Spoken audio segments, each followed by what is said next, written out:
HMV வைரஸால் பொது முடக்கம் வருமா? வைரஸ் தொற்றிலிருந்து நம்மை பாதுகாத்து கொள்ள சாப்பிட வேண்டிய உணவு மற்றும் தவிர்க்க வேண்டிய உணவுகளை பார்ப்போம். இது இந்த வைரஸ் தொற்று தான் அப்படின்னு உறுதி செஞ்சிட்டாங்கன்னா எதிர்ப்பு சக்திகளுக்கு உண்டான மருந்துகளை கொடுத்து உயர் சிகிச்சைகள், அது சுவாச நோய் அறிகுறிகள் இருப்பவர்கள் இந்த இஞ்சியை டீ வைக்கும் பொழுது இல்லது இஞ்சி தட்டி போட்டு வெறும் கஷாயமாக வச்சு குடிக்கிறது, சளி தொந்தரவு இருக்கும் பொழுது முடிந்த அளவு பால் சேர்க்காத கிரீன் டீ, இந்த கிரீன் டீ பயன்படுத்துவது அது கூடவே நம்ம நோய் வருமுன் காப்பதே நல்லது. அதனால் முடிந்த அளவு ஃபாஸ்ட் ஃபுட் ஐட்டங்களை தவிர்த்து எண்ணெய் மூச்சு திணறல், மூச்சு இழைப்பு, குரட்டையால் அவதியா? நுரையீரலை ஆரோக்கியமானதாக்கி எளிதாக சுவாசித்திடுங்கள். தங்கம் 24x7 ஆஸ்துமா சிகிச்சை, நாமக்கல் மற்றும் கான்பூர். HMV வைரஸ் இதை பற்றி தான் இப்போ பரபரப்பாக பேசிகிட்டு இருக்காங்க. சீனா மற்றும் மலேசியாவை தொடர்ந்து இந்த HMV வைரஸ் பாதிப்பு இந்தியாவிலும் உறுதி செய்யப்பட்டிருக்கு. இந்த நிலையில் பொது முடக்கம் வருமா அப்படின்னு தான் அனைவருமே கேள்வி எழுப்புகிறாங்க. அந்த அச்சம் மக்கள்கிட்ட இருந்துகிட்டே இருக்குது. வழக்கமான கண்காணிப்பு பரிசோதனையின் பொழுது பெங்களூரில் நிமோனியா பாதித்து சிகிச்சை பெற்று வந்த 2 குழந்தைகளுக்கு இந்த வைரஸ் பாதிப்பு இருப்பது கண்டுபிடிக்கப்பட்டது. சீனாவில் நுரையீரல் தொற்று பாதித்த அதிகமானோர் மருத்துவமனையில் குவிந்தாங்க. இதெல்லாம் தான் இந்த HMV வைரஸ் பாதிப்பு அப்படின்னு சொல்கிறாங்க. மலேசியாவிலும் அதிகரிக்க தொடங்கியிருக்கு. இந்த நிலையில் இந்தியாவிலும் 3 குழந்தைகள் பாதித்திருப்பது தற்பொழுது உறுதி செய்யப்பட்டிருக்கு. இந்த வைரஸ் தொற்று பாதிக்காமல் இருக்க மக்கள் தங்களது சுகாதாரத்தை அதிக கவனத்துடன் இருக்கணும். மூடி வைத்த பாத்திரத்தில் எல்லா உணவுப் பொருளும் இருக்கணும். அதே மாதிரி அதிகமாக கூட்டம் இருக்க இடங்களுக்கு போகாமல் இருக்கிறது நல்லது. அப்படி போகும் சூழ்நிலையில் கவனத்துடன் இருக்கணும். முகக்கவசம் அணியிறது அந்த மாதிரிலாம் பண்ணிக்கணும். பயணங்கள் மேற்கொள்கிறோம் அப்படின்னா கவனத்துடன் முகக்கவசம் மற்றும் நம்ம சானிடைசர் போட்டு கைகளை சுத்தப்படுத்தி கொள்வது முக்கியம். இதுவரை இது மிகப்பெரிய உயிர் பயத்தை ஏற்படுத்தும் நோயா சொல்லலை.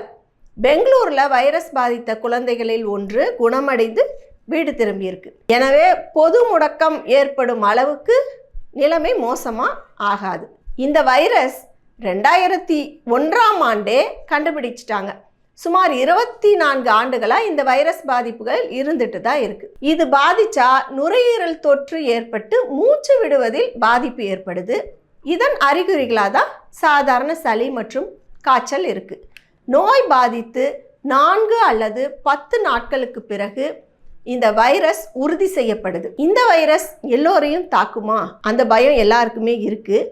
இருந்தாலும் இது அதிக அளவில் குழந்தைகள் மற்றும் முதியவர்களை தான் கடுமையான தாக்குது. மேலும் நோய் எதிர்ப்பு சக்தி குறைவானவர்கள், ஏற்கனவே ஆஸ்துமா போன்ற பிரச்சனையில் இருப்பவங்களுக்கு இந்த பாதிப்பை ஏற்படுத்துது இந்த வைரஸ். இந்த வைரஸ் தொற்று ஏற்படாமல் இருக்க என்ன செய்ய வேண்டும் அப்படின்னா, நாம் அடிக்கடி கைகளை சோப்பு போட்டு கழுவிக்கொண்டு சுத்தமாக இருக்கணும். முகக்கவசம் அணிவது முக்கியம். தண்ணீர் அதிகமாக குடிக்கணும். சாதாரண சளி காய்ச்சல் அப்படின்னா கூட ஓய்வு மிக அவசியம். அதே 4 நாட்களுக்கு மேல் சளி காய்ச்சல் இருக்கிறது அப்படின்னா உடனடியாக நம்ம மருத்துவர்கிட்ட ஆலோசனை பெறுவது அவசியம். இது இந்த வைரஸ் தொற்று தான் அப்படின்னு உறுதி செஞ்சிட்டாங்கன்னா எதிர்ப்பு சக்திகளுக்கு உண்டான மருந்துகளை கொடுத்து உயர் சிகிச்சைகள், அதாவது மருத்துவமனையிலே தங்கி நம்ம சிகிச்சை பெறக்கூடிய சூழ்நிலையும் ஏற்படுது. உணவு கட்டுப்பாடு அவசியம். நாம் எடுத்துக்கொள்ள வேண்டிய உணவுகள், தவிர்க்க வேண்டிய உணவுகள் என்னன்னு பார்ப்போம்.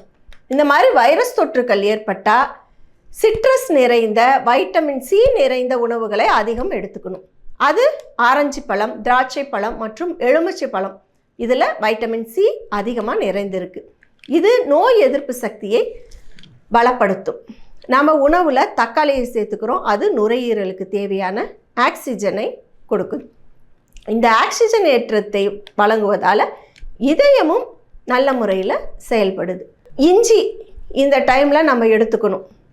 அது சுவாச நோய் அறிகுறிகள் இருப்பவர்கள் இந்த இஞ்சியை டீ வைக்கும் பொழுது இல்லது இஞ்சி தட்டி போட்டு வெறும் கஷாயமாக வச்சு குடிக்கிறது, சுக்கு காப்பி அந்த மாதிரி வைக்கும் பொழுது இஞ்சியை சேர்த்துக்கிறது, இது எல்லாமே இந்த சுவாச தொந்தரவு இருப்பவங்க அருந்துறது, இஞ்சியை உணவில் சேர்த்துக்கொள்வது முக்கியமான ஒன்று. எதிர்ப்பு சக்தியை அதிகரித்து இந்த நுண்ணுயிரிகளை அழிக்கிறதுக்கு இஞ்சி உதவுது.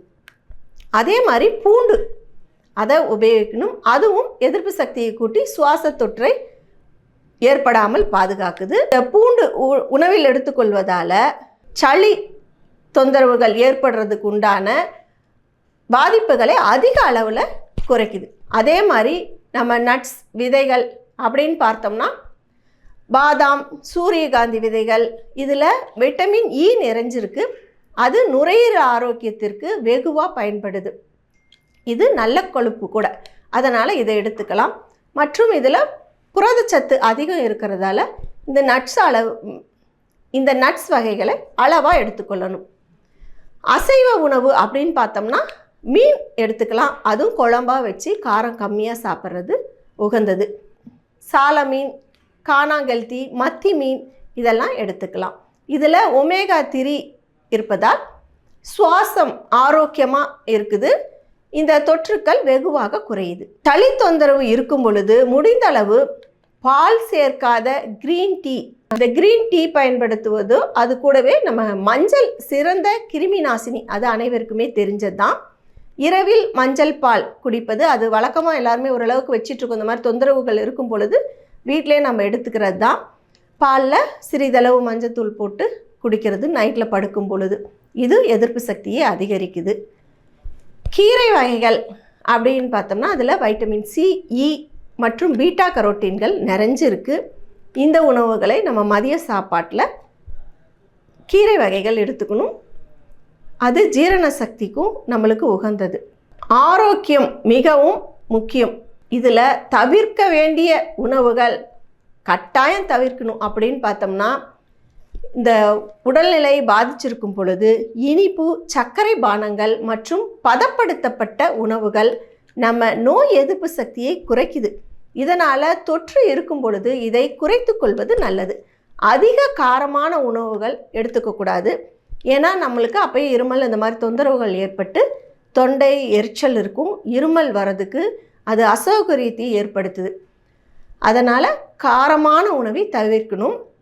காரமான உணவு வயிற்றையும் பாதிக்கும்.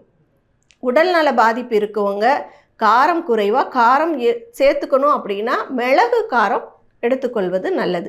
கண்டிப்பாக தவிர்க்கப்பட வேண்டிய உணவுகள் அப்படின்னு பார்த்தோம்னா எண்ணெயில் பொரித்த தின்பண்டங்கள் மற்றும் ஃபாஸ்ட் ஃபுட். இது ஆரோக்கியமற்றது அப்படின்னு அனைவருக்குமே தெரியும். அதனால் இந்த வைரஸ் தொற்றுலாம் இருக்கும் பொழுது இதை கண்டிப்பாக எடுத்துக்கக்கூடாது. இதால் உடல் உபாதைகள் அதிகமாகுது. நோய் பாதிப்பு இருந்தாலும் இல்லைனாலும் நம்ம வீட்டில் சமைத்த உணவுகளையே ஆரோக்கியமான உணவுகளை எடுத்துக்கொள்வதால் உடலில் எதிர்ப்பு சக்தி தானாகவே அதிகரித்து நோய் தொற்றுக்களை எதிர்த்து போராடி உடலை நல்ல ஆரோக்கியத்துடன் வைப்பதற்கு வழிவகுக்குது. நோய் வருமுன் காப்பதே நல்லது. அதனால் முடிந்த அளவு ஃபாஸ்ட் ஃபுட் ஐட்டங்களை தவிர்த்து, எண்ணெயில் பொரித்த உணவுகளை தவிர்த்து, ஆரோக்கியமாக நம்ம எப்பயும் சாப்பிடக்கூடிய உணவுகளை நேரத்துக்கு எடுத்துக்கிறது, நல்ல ஓய்வு, தேவைப்பட்டால் மருத்துவ ஆலோசனை, இதுதான் இந்த நோய்க்கு ரொம்ப முக்கியம். இது உயிர் போகும் அபாயம் இல்லை. இது போன்ற தகவல்களுக்கு ஹெல்த் கிங்குடன் இணைந்திருங்கள். நன்றி. மூச்சு திணறல், மூச்சு இழைப்பு, குரட்டையால் அவதியா? நுரையீரலை ஆரோக்கியமானதாக்கி எளிதாக சுவாசித்திடுங்கள். தங்கம் 24/7 ஆஸ்துமா சிகிச்சை நாமக்கல் மற்றும் கான்பூர்